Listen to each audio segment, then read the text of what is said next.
Bagamat bukas sa agarang solusyon, binigyang diin ng Federation of Philippine Industries ang kahalagahan ng pangmatagalang solusyon pagdating sa pagtaas ng presyo ng langis. Yan ang ulat ni Denise Osorio.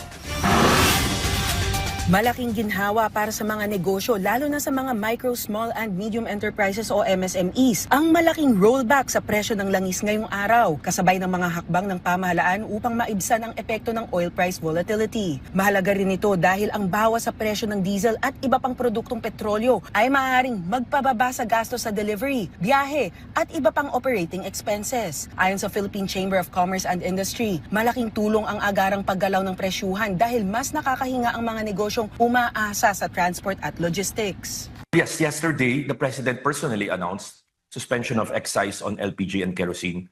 It shows that they are really targeting the marginalized sector, even the middle-income families, majority of which rely on LPG and kerosene for cooking, not just in the household, but also the small businesses who rely on LPG and kerosene.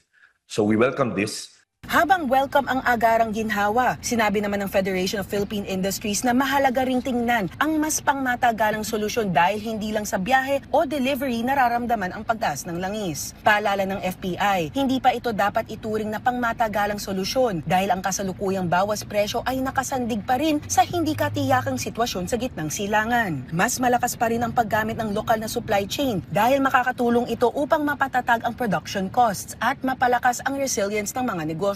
Sang-ayon rin ang business sector sa iba pang interventions ng gobyerno tulad ng mas madaling access sa puhunan at financing, lalo na habang nananatiling mataas ang gastusin. DTI came up with a very attractive package. Kung wala kang collateral, I will still give you up to 5 million pesos. You have 1 year ramp-up time to run your business, then slowly bayaran mo ako the next year. That is the right approach the government has to take when it comes to supporting small and medium enterprises.